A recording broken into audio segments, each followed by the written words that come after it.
I've been there. If you're there right now, or if you've been there yourself, these are probably the same 3 big excuses you've given yourself, which stop you from even taking this first step, which is measure your money. And I've got them right here. 3 big excuses, see if these resonate with you or not. Number 1, there's no point in measuring it because I can't change it anyway. You know, it's kind of like, well, I've got a job, I can't make more money, or, you know, I've got my business where there's no way to get more money out of it. So what's the point? Number 2, it's too difficult to measure, and I'd rather be doing other things. It's kind of like, well, my money's just going in the bank account. I'd rather do other things than go there kind of trying to work it all out. Or number 3, frankly, money's not that important to me. It's kind of like other things more important. This is exactly what happened to me when I was at the point where I'd been told already by mentors of mine, until you're willing to put your own wealth first, until you're willing to pay yourself first and actually set a plan up for yourself, there's no point even going out and starting a business. And I was like, yeah, I'll get to that later. It's a little bit like in the Karate Kid, when Mr. Miyagi is saying to the Karate Kid, right, you're gonna go wax my car, wax on, wax off. And the Karate Kid is like, why am I even doing this? It's like when we're so impatient to get to success, it's kind of like trying to run up the mountain without all the equipment we need because we want to get there fast and wondering why no one else wants to come with us. So this first step here, measure your money, is a little bit like what happens when you say, I'm serious now. I actually want to go in that competition. I want to be in that football team. I want to be losing that weight. Whereas the first thing is like, well, if you really are serious, you've got to start with discipline. You've got to start with measure of where you're at. All the fun stuff's coming, but you've got to start by saying, let's actually do this properly. And that's what happened to me when I decided, I'm actually going to follow this now. I was in my mid-20s, but to get to that point, the first thing that had to happen was I had to, first of all, have the motivation to get over those 3 excuses. I tell the story in the book. And it was that moment where, even though I'd been told all these things about looking after yourself first and making sure you had your own personal plan, I was so busy out there trying to make it happen for myself that I was oblivious to how much damage you can have when you're not valuing yourself at the level you need to. I was there in my mid-20s, I was in Singapore, hard day at work, just thinking about all the things I had to do to try and improve my publishing business I had at the time. And there I am walking home down like this, we lived at the bottom of a cul-de-sac, and I'm walking home down the street and I can hear this big commotion. And I can see all the neighbors are out, and they're out in front of my house. And then I see Renata, my wife, and she's the one who's causing the commotion. And there's a tow truck in front of a house.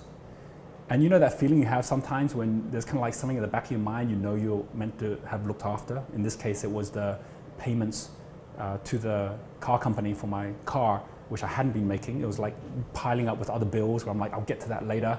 But I was so focused at trying to go out there and make my business success, I thought it can wait. Well, clearly it couldn't, because now we had this tow truck driver out in front of the car. I could see straight away what was happening. Kathleen, who was less than a year old, our daughter, she was on Renata's arm. She was crying. Like the emotions I had straight away, just walking down towards the car and thinking through my mind, what am I going to say? How am I going to say it? You know, I hadn't told Renata that we were behind on the payments. I could see all the neighbors there watching. The first thing I did as I came up was Renata saw me and she was like pleading at me like, Roger, what's happening? And I said straight away to the tow truck driver, oh, I can pay. And of course, he's the wrong person to be saying that to. He just came to pick up the car. And he's there winding up the car. And Renata, when she saw me pleading now with the tow truck driver, immediately knew what had happened. So she just, in embarrassment, just got quiet and walked inside with Kathleen. All the rest of the neighbors are now watching. They can see me saying, no, look, I'll pay. And he's like saying, just call the number. And I'm just watching helplessly as he's taking our car away. And Renata needed that car for work for herself. And now I've kind of like taken away her ability to even get to work because of this. The tow truck car left. The neighbors will walk back inside. And I was at that moment, and you might have had one of these moments as well, where you're on your own. It's like you against the world. And you know, like sometimes, you know, things happen and you're struggling through life and you can kind of like saying, well, that's not my fault. That's why the infrared's called the victim. It's kind of, that's not my fault. It's because, you know, I can't get paid more in this industry, or, you know, because like the market isn't so good for my business. This was totally my fault. I mean, like I was there, it was the whole focus on my business and being successful that had put me at the greatest failure possible, which is public failure in front of everyone I knew and in front of my wife, and the fact that I hadn't actually even shared with her that we actually were struggling so much. So I made a decision at that moment. That was the moment for me, where it wasn't just about let's read the books and let's go through the motions. It was like, no, this has turned from it being an opportunity to being an obligation. I have to fix this now. And where I was willing to take responsibility myself for saying, no, I'm going to actually make this change. And if I've been told all these things in the past of how I need to do it, I'm actually going to follow through on that right now. And not knowing the answer isn't going to be an excuse anymore. And that's when I actually took those steps through. Now, before I go through what these 3 steps are, which are what the assessment's about, and the steps that you need to take, the steps that I've seen thousands of other people around the world take, where they've said, okay, I'm going to get real now, and by taking it, it allowed them to start stepping up the ladder, is what happens as you go up the ladder. And this is what I call the power of 0. I talk about this in the book as well. It was what actually motivated me to say, right, I'm going to make this happen now. Because in my business, even though it was there doing several $100,000 at that point in revenues, I was seeing almost none of that money. I was actually putting money back in the business. Every time there's a new decision to be made about $100 is needed for this or $100 needed for that, I would just freeze up because I didn't have that kind of money myself to make things happen. And it was only later I realized through the power of 0, I was the greatest liability for that business. It's a little bit like trying to go to sea in a boat where you're saying, come on guys, get on the boat, and they can see it's leaking. So of course they're not going to get on the boat with you, and you're wondering why they don't want to come with you when they're going with other people. It's nothing to do with your journey, it's to do with how you're set up in a way which actually allows those around you to say, this is someone that I trust, that is actually managing themselves in a way that they've earned the right and my trust to be actually managing me as well. It's a little bit like if you take the concept of a body, as a body being health, and look at that compared to a business or your finances being wealth. It's all based on flow. You know, when you go to a doctor, the doctor doesn't start by saying, let's get your heartbeat to go faster, right? Or, you know, let's get you breathing faster. No, they say, well, what's the normal tempo which gives you good health? You know, if you've got a resting heartbeat, have you got the right breathing?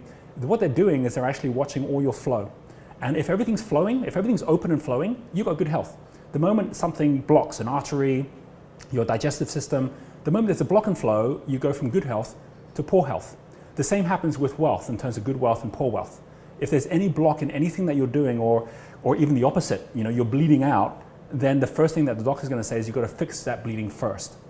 And so this is about actually saying, right, I'm going to make sure that my boat's not leaking. I'm going to make sure that my business isn't leaking, and that I'm actually positive in such a way that I can go positive. And then I start a habit of going positive personally myself. So what becomes a lot to me and not so much to me changes. What's the difference of $1 and $1 million is 6 zeros, 6 nothings. Every one of the levels within the wealth spectrum is earning another 0, another nothing. It doesn't look like anything at all, but it unlocks a new language. So at the moment at infrared level, it can feel like, yeah, $1, not a big deal. I can go spend $1, I can lose $1 from my pocket, I wouldn't notice it. But $10, yeah, I've got to decide, do I really want to spend $10 on that meal? That's what happens at your infrared level. If you're at that level, you're trying to run a business, or you're trying to go out and earn more money in a job or put in investment, you don't even have the ability to be able to see clearly, because that's where your paradigm is. If you go get credit, then maybe that's like easier to go spend 1,000 than to earn 1,000. So before you know it, you've actually got into more and more debt as well. But the moment I actually said, right, I'm actually going to say it's more important to me to make the extra $100 personally myself this week than to try and make the business make another 10,000. How do I do that? I found ways straight away that I could actually put in place to make that happen. If you're in a job and you stay the same thing, how do I just make another $100? You'll find ways to do it in the same way that if you suddenly needed an operation, or you needed to, you know, help someone, your car got repossessed, you needed to find the money to get the car back. You'd figure out ways to get the money suddenly. But it's all about what's a lot to you. By the time you get up to red level, the next level, what I found was suddenly $100 was a lot of money, whereas $10 wasn't so much. You know, I could put $10 towards something, I could go out for a meal, I wouldn't worry about that money. But $100, because now I knew how to kind of like go out there and stretch for the 10, that was still a bit of a stretch. By the time I got to orange level, where I'm now actually applying myself even more, the $100, that was quite easy to do. And this all took several months to get to. But suddenly that $100 I was worried about, I wasn't worrying about. But then $1,000 became a lot of money. It's like, right, well, how would I go out and make $1,000 extra? No, I couldn't do that in a week. I could do that in 2 weeks though, or in 4 weeks. And at orange level, you can't do it the same way, which is just using your time. You need to do it in different ways, which is how you add value to others. So you're actually changing the rules at each step, a bit like going up the ski slope, where like, you know, you might be snow plowing when you start at the green slope. By the time you get up to the red run, you're now doing parallel skis. You're unlearning what you're doing earlier because you've got greater flow now. And then by the time you get up to yellow level, where you're actually saying, you know, if I'm seeing $1,000 being money that's quite easy to make, but 10,000 is a stretch. I certainly can't do that just with my time. I need to be packaging product now. I could be setting up promotions. And then by the time you actually get up and say, well, 10,000 is a stretch to do that, I need to get to green level. For those of you who are going up to that level, you'll see that's when you get a team together. At that point, 10,000 is not so big a deal. You know you're going to need that kind of money to go out and get the right experts to come and work with you. You know you're going to need that to put the right resources together. So you find the ways to get to 10,000, but now 100,000 is what you're stretching for.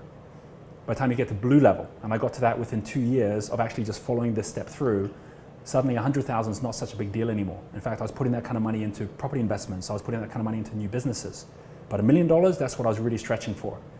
And once I learned how to do that and got up to that level, then you're at that next level up where $1 million, you can actually be putting into different things, and you're finding others willing to put that money in with you. So you're at a high level now. 10 million, that's a stretch. And so it goes on. Every single billionaire in the world, every multimillionaire, they didn't start by going out just risking millions. They started by saying, how would I make the 100? How to make the 1,000? And it's about them personally doing it for their own flow, so that as a result of that, all the vehicles they then used, it became easier and easier for them to move up. That's the pathway ahead of us right now. And those are the steps that you'll find. The same ways I took are the steps that you'll find when you start with this very, very first step here, which is measure your money. So here's the key thing. As you go through here, you're going to find that there are 3 big questions, which are the 10 assessment statements that are made there that you can go through within this mission. And within those 10 assessment statements, they break into these 3. Number 1, is your wealth aligned in a way that's meaningful and measurable? That was the truth with me. When I was at that point where I was just ignoring it, it wasn't meaningful. It became very meaningful the moment that I actually had Renata there so upset with me and me so upset with myself, where I realized that I didn't ever want this to happen again.